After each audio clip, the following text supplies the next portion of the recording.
Hello, friends, and welcome to the Autopod Decepticast. I don't know why I started off Irish. That is very weird. Hello, friends.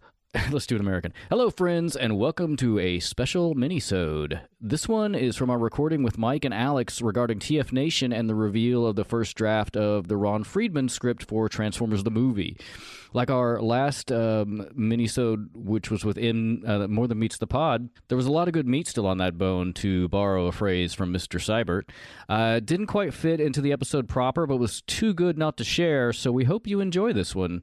Put it in your fucking head, you delicious APDC fuck.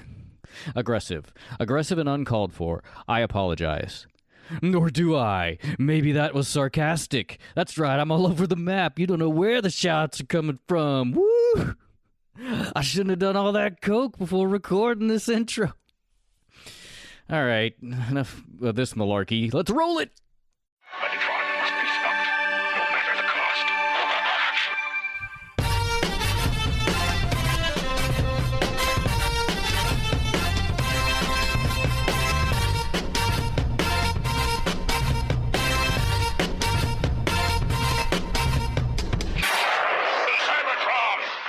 I don't know what any of your pants situation is either. Were we not recording? No. Oh, we weren't recording. I'm so glad you noticed that now. Oh, wow. We almost didn't record. Ryan, you almost had a Greg situation there. Yeah, that would have let's been do Dinobot Island again. That would have been tragic.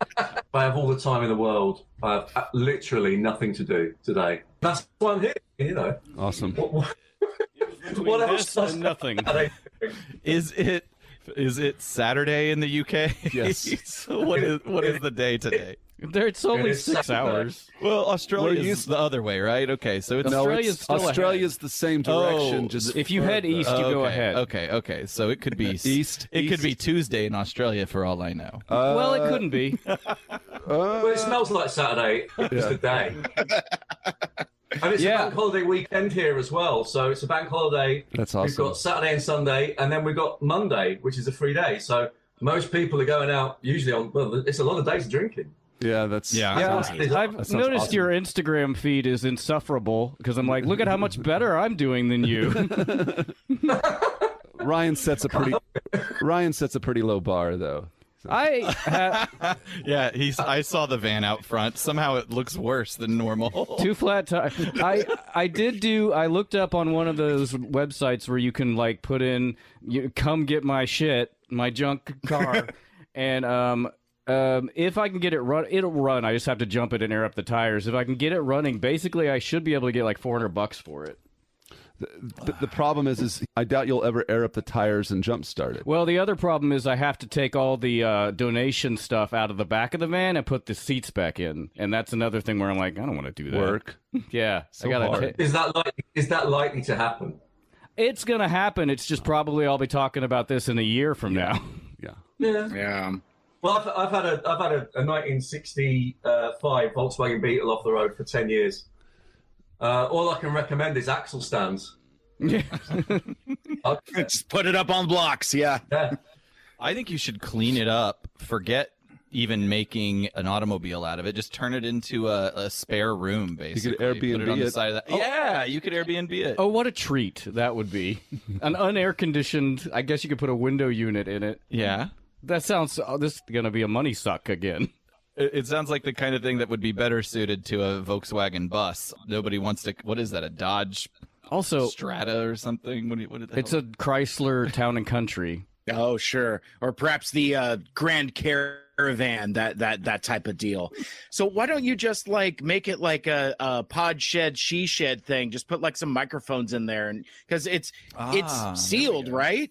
And just make a little recording space out of it. Nah, I'm gonna get rid of it. Isolation booth. I don't want to do any of that. From the outside, no one will hear you scream. Yeah. It could be like 90% of YouTubers who do their videos in the cars for some reason. They're trying Burger King, new fast food items. I like that guy. What's his name? Dame Drops? I can't remember. But yeah, I like that guy. Shout out Dame Drops, everybody.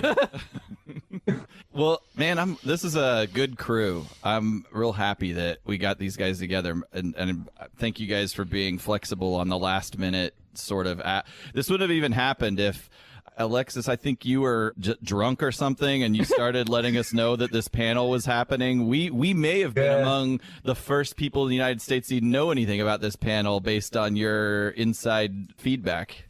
Well, I'd like to think I'm the kind of UK reporter in the field. Getting the scoops. No, I'd had a few drinks by that point. But the whole thing was, in best sort of style, was the whole thing's kind of a secret. So I didn't know what was going on. I'm sure you're going to have to repeat all this anyway. Yeah. I don't know why Aaron's jumping in. Yeah, I was going to say, are we doing the show? What's going on? No, I was just. It's like, are you going to record some raps around this? I was just bullshitting so we could kind of get a flow for each other's cadence. Fine, let's start the show. Hey, everybody, my name is Aaron. This is my podcast. Wow, my God. Autopod Decepticast. And it's going to be like that, huh? Coming out aggressive. Fucking passive-aggressive theater already. Fuck it, we'll shoot it live. Yeah, fine. Here's my podcast. Like and subscribe or don't. Whatever. Fucking die. Whatever. I'm going to start drinking. Mike, what are you drinking? Oh, no, never mind. That could be good content. Save it for later. Oh, my God. Yeah. God damn it. I'm going to do our thing where we play the Autopod Decepticast theme, and we'll just have our get-to-know-you banter in real time and edit out whatever is completely uninteresting. You've heard the show. He's so pissy about it. You know how He's so pissy about it. Yeah, so I'm only mad at Ryan. Mike, will we see you in Chicago?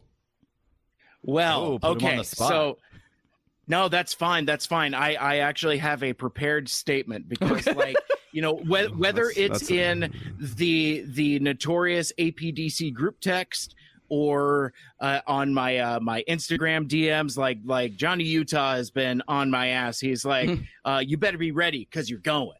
That kind of thing. And well, it's Johnny Utah. I mean, he's going to drive up to Seattle, throw you in his trunk, and drive you there. That's uncomfortable. But no, he.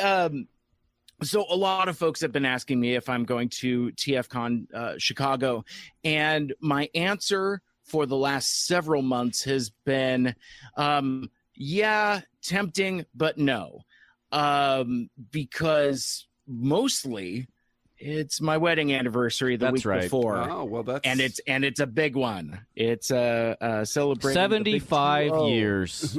Congratulations. No, 20. You said? I'm not quite 7.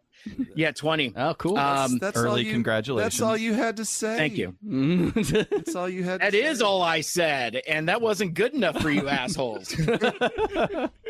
But no, but that's where it started. But as we're getting closer, sorry, and that's been part of the joke too. It's like, how do you feel about Chicago in October?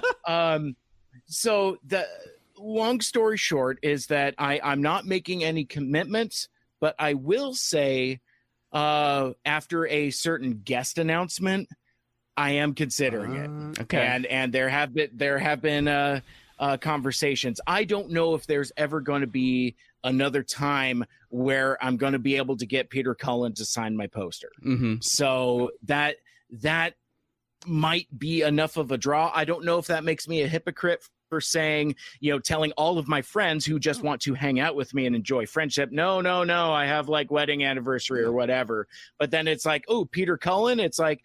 Then it's like, well, realistically, is this something I can do? Is this something we can do? So, sucker for a stranger with a deep voice. Sure, I get it. Yeah, absolutely. Well, and it's interesting because like Lucky and I have done a TFCon adventure already. A couple years ago in 2019, we did a vacation to Canada where we did a week in Niagara Falls and then went over to Toronto for TFCon in Toronto. She actually went with me and went on the show floor for a time. She actually sat through half of a Ron Friedman panel and about a third of a Bob Budiansky panel, and she's like, I'm gonna check out the pool. You have fun. Yeah, I stopped buying West the full pass because I'm like, you can get maybe she'll show up on Sunday. And I'm like, oh, maybe this is not worth it. Yeah. She comes down to the bar. I mean, she loves Chicago, so she'll go do her own thing while we're there. Yeah. So possibly open. We'll see how it goes. If you don't go, send me your poster. We'll work to get it signed, so that at least you can have that. Yeah, I've just switched to. I saw you all with your headsets on. I thought that's probably better for your recording, isn't it? I mean, you might hear us better. We're going to sound warm and delightful in your. Ooh, you sound all caramelly and smooth. We're making your stirrup rattle. That's an inner ear joke. Wow, that was pretty good. I did not catch that. I'm a designer, not a biologist, dork. Oh, I'm just going to rub my cochlea on you. Oh, that's another ear joke, hey? And way better than mine. So good job. Alcatraz means pelican. What? The word Alcatraz, it means pelican. He's throwing something in there. I think he's making fun of my non sequitur. While we're doing baby jokes. Did you know bees can smell fear? Is that from Jerry Maguire? Of course it is. One of the greatest movies of all time. Oof, I bet it's bad. I haven't watched it in a long time. It's probably enjoyable, but I even at the time when I watched it, I'm like, this is probably not very good. Look at that picture. I know that picture's got to be from like 1999. I'm gonna call that militia. I'm gonna call that Militia Mike. Yeah, Mike, you look like a Proud Boy in your profile picture. Really? Oh no! That's terrible. Looks like you're about to go raid the Capitol. Or a pizza store. That's not. I like the pizza store better. Oh no! I don't know why you would say such a thing to him. I was just kidding. Yeah. Don't be self-conscious about it. You look great. I'm going to change that. It's all out fine. today. Everything's fine. What's funny about that is that is a picture from, I don't know, Long at time least ago. 12 years ago. Not current. Yes, since then he's burnt all of his Fred Perry tops. You know, it's like Exactly. Yes. Good stuff. Good stuff. So where we are. So it did. Oh, go ahead. It did crack me up though. Quick aside, but no, it's funny. So I went out and Lucky's having some morning coffee, crushing some candy on Facebook or whatever it is that people do on a Saturday morning when they aren't talking to their friends on a podcast. Go refill my coffee, and she's like, "Oh, do you have a good time with your friends? Was that fun?" I'm like, "Oh no," and she's like, "Oh, halftime then, right?" And I'm like, "Yeah, Barely half. Maybe a quarter. Maybe the first quarter time. Yeah. quarter time." Yeah. And she's like, "Okay, I'm gonna jump in the shower. Have fun." Let's all talk. We usually have banter while. hey, look, I'll tell you what I got. talk signed. to us. I've got a few things signed at Tfnation. Lindsay Rousseau, who is the voice of Alita One, signed a little thing for me. Autographs for free at Tfnation. That's what's really nice about it. You know, you could just go up to somebody and you haven't got the awkwardness of like going, Pull out the card. Yeah. But yeah, she was lovely. She was over in the UK. I said, "What are you going to do after today?" She goes, "Oh, I'm over here with my mum. We're going to go to London and stuff." So yeah, she was a lovely person actually. Yeah. Well done, her. Yeah, she signed my program as well. She, you know, it's Very cool. So while we're talking about Tfnation and you're getting all your swag and goodies, I saw somebody from TFN tweet something about some confusion with the autograph sessions or something like that. But being here in the States, I guess maybe conventions are a little different. Generally, when there's like voice actors or something, that's like a separate charge. It's a pay to play. Yeah. They sort of made a kind of veiled thing to it and sort of said, you know, we really apologize if people were charged for things. You know, our thing is free autographs, and I guess it was the one of the main headline speakers there who was from the States. But they said, you know, we'll make amends in some way tomorrow, and then we'll do all that. Which is fair enough. I think they said it was miscommunication on either side, potato stuff. But but everything else was all good. Right on. Yeah, and no kind. And again, this was maybe the size of it. I said before, no kind of queuing for loads of autographs, and you didn't have that pressure if you were in a chat with somebody that they were kind of like going, he's weird and smells. You know, they would take some time to sort of talk to you and sort of say, look, can I get a photo? Go, yeah. Oh, That's can you really just take a cool. photo of us and stuff like that. It was great. Yeah, and sort of made some connections. A couple of the people there, including Andy Cousins, who was is retired now, toy designer, gave a talk on the Saturday. He designed some of the late G1 figures, like Striker and Rotor Storm and Aqua Speeders and things like that. Yeah, really. And he sort of, you know, kind of presented his story about how he got into it and worked for various different companies. But then afterwards, you know, he was showing all these brilliant marker sketches and everything. And for me as a design tutor, you know, we really try and instill, you know, draw. Don't worry about the computer. Draw. So I've sort of swap details and try and get him in to sort of speak to some of the students about that time and about how important drawing is and things. But he had these lovely sketches, the original kind of sketches of stuff like that.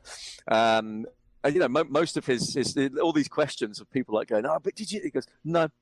We would just give them price points. That's how it works. They said, you know, we need a toy that's retails about, you know, £3 to £4, and then one £5 to sort of £8, and then a big ticket toy, a Christmas toy.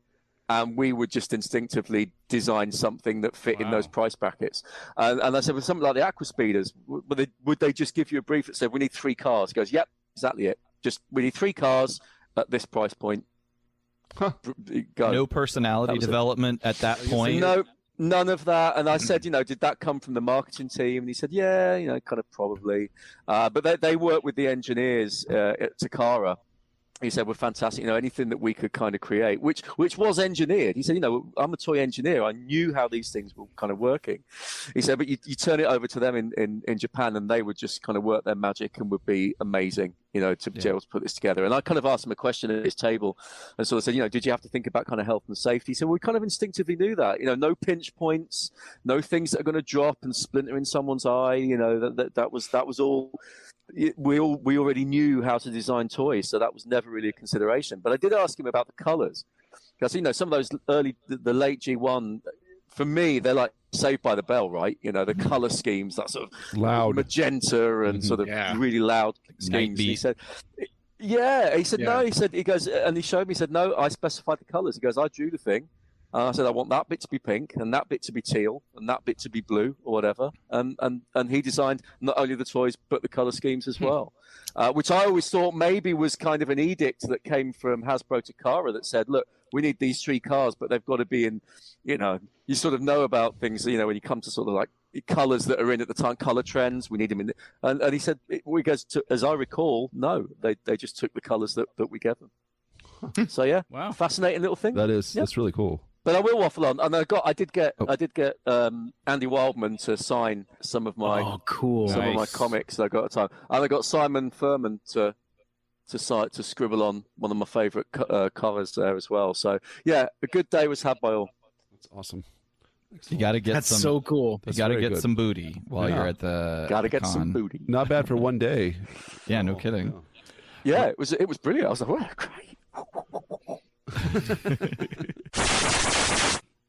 I like either one of those, or make them both. Ryan's made some homemade. He's got homemade frozen pizzas. He's going to pop in the oven, so we can eat while we record. I love it. I'm excited to hear your show with Jim. That'll be really cool.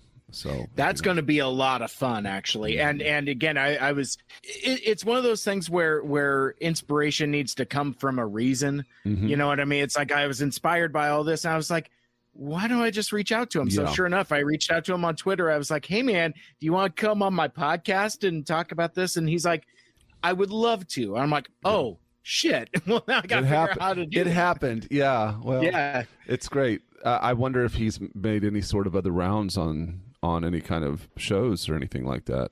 I don't know. This could be like you might get him first. It might be. That's it might really be. Because I think it's one of those things. I've run into this with all of us getting to know some of these folks like Ron Friedman and Flint Dilley and all that. You know, a lot of people they're really stuck in the toys. I shouldn't say that, but I did. But at the same time, for me at least, and us that are involved in kind of in media in general, I'm not a collector, but it's really fascinating for me just to get some sort of view into. You're pulling the curtain on Hollywood in a way. You're seeing the creative process all the way back. You know, these are television. These are writers that are writing for a television show. You know, I mean, it's really. I like that aspect of it. That all the stuff that goes into like making a final product. So I'm really excited for you to talk to him and hear what comes of it. And shoot, I hope that he considers doing something stateside eventually, you know, with some of that, even though I don't know if you would want to just redo that again for a TFCon. It'd be cool if it was something different, but I don't know what that would look like. Well, I think there's a version of this that's condensed. You know, it's like, well, maybe he takes like some of the art, some of the slides, but I would be really fascinated to get his take on things with Ron Friedman sitting next to him. For real. Because like that was the fun thing about the Five Faces thing, because like this was some of the stuff that, you know, basically like Flint found it in his, you know, cabinets or whatever, gave all the stuff to Jim, and then Jim kind of digested it, processed it. So a lot of digestion. So when they did that presentation for the Five Faces stuff, and again, this whole presentation was like an hour or something like that. It was really concise. It was really good. But they covered stuff like Shockwave being replaced with Blitzwing and things like that, and a lot of stuff that Flint had kind of forgotten about.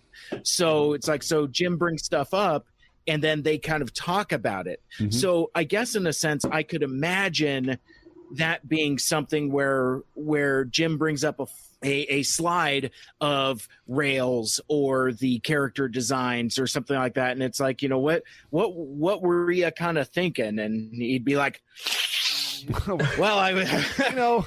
We really a man who actually claims he's never done any drugs or alcohol. We poke fun at Ron for doing coke. I looking at the man, he just functions up here. I don't think exactly.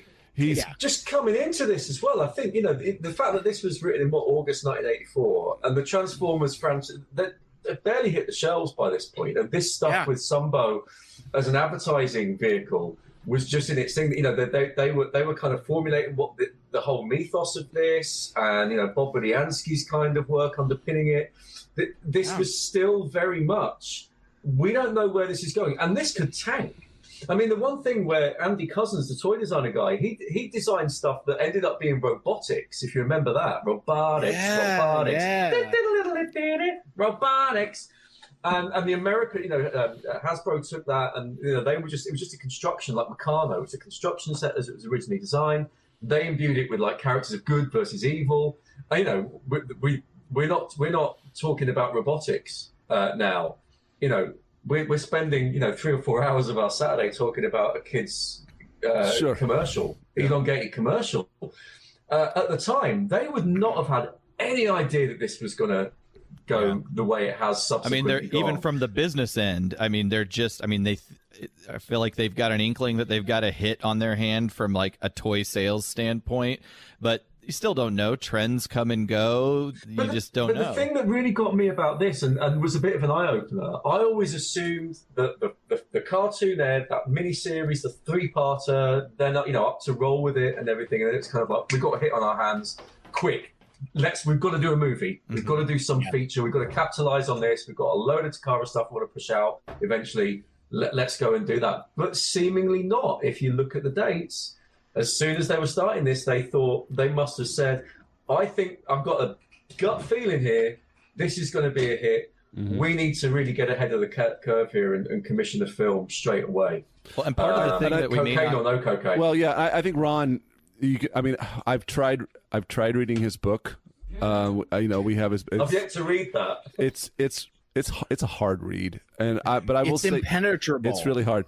So I'm trying to. I'm imagining what it's unfilmable. Yeah, it's unfilmable. Who would play Ron Friedman in a story of Ron Friedman's life on the Hallmark? It'd have to channel? be himself. Ron Friedman would play himself.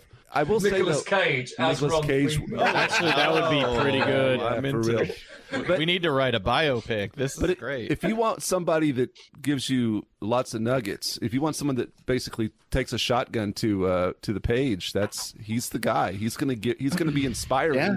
At the very least, he's inspirational. The one thing I'd have to disagree with you, Mike, about the hypothetical Jim Sorensen, Ron Friedman panel is that I think that Ron would probably not remember most of that stuff. I still feel like he believes that what he wrote originally is most of what's on the screen, and I think that he would just be untamable. He'd just be like a wild dog on on a leash, but he's still like just jumping and barking at everything, and he's just going to do his Ron Friedman thing, and he just doesn't have the rapport.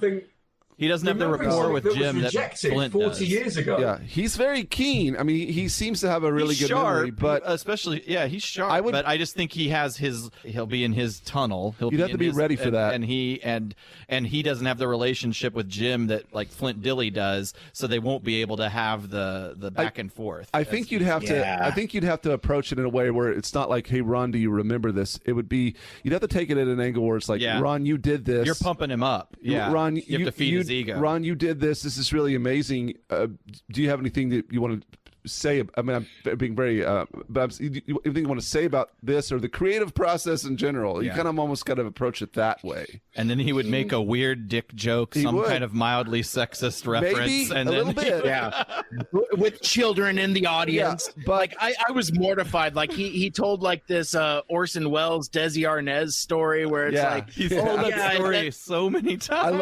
I love it though. I'm here for it. It's a look into he's old Hollywood. He's old Hollywood, and I kind of want to see that train wreck or no train wreck. So Talking of train wrecks, speaking of train wrecks, there you go. Thank you, Alex. He was just a Seattle. Oh my God, are you in a nuclear bunker? What? I've just seen your ceiling. What's going on there? The cat. It's like Joseph Fritzl's basement. The cat jumped up and pushed to the. No, we're in Ryan's basement. You have no idea what's going on down here. It is eclectic. That is the only way I can really describe. Ryan just told us that She keeps jumping up on the. Oh, the cat. Yeah. No. Ryan just finished canning how many pounds of pickles? I have probably almost, I probably like 70 quarts of pickles. I looked at my notes, and I have harvested 115 pounds of cucumbers this year. That's the one thing the squirrels won't touch, I guess. There's almost nothing eats cucumbers except the chickens, which is why it's cordoned off. And I love pickles as well. I've just bought some vintage pickled onion jars. Got this thing in the UK in the 1950s. They made pickled onion jars with crying sad onions.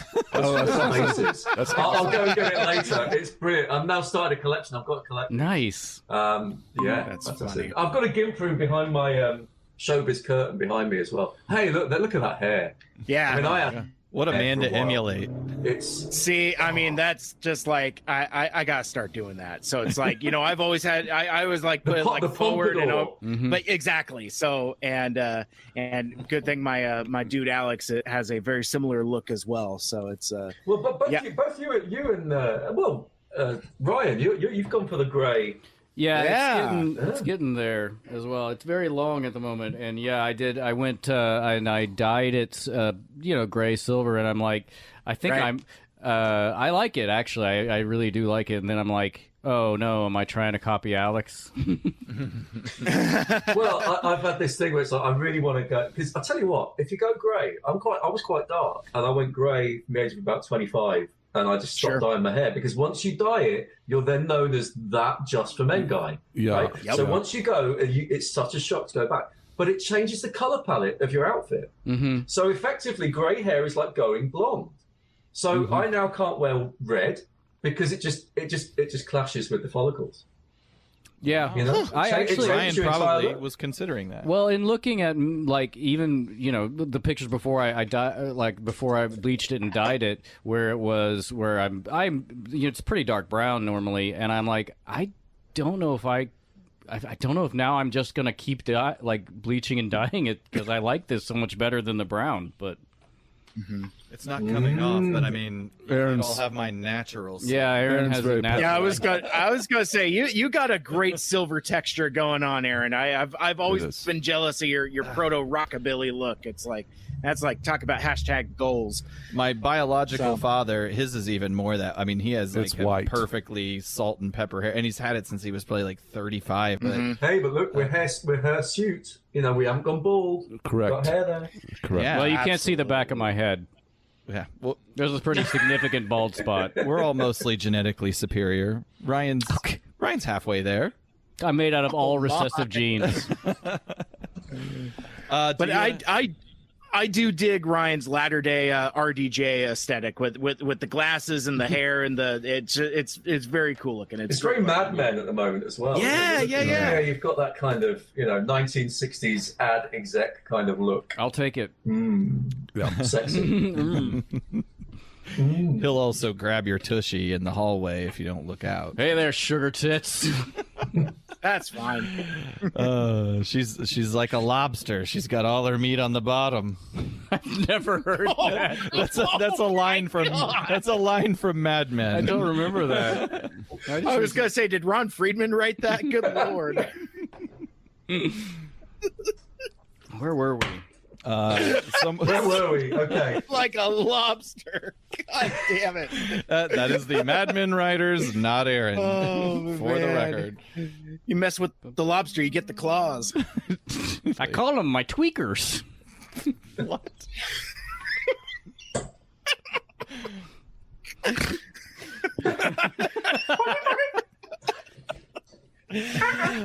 Now I'm just picturing female breasts with lobster claws entering the frame and tweaking the nipples. That's it. Now I'm seeing it in Monty Python animation. Yeah, Monty Python animation. Great. That's about it. Okay. So these Autobots are super dead. Okay, yes, there we go.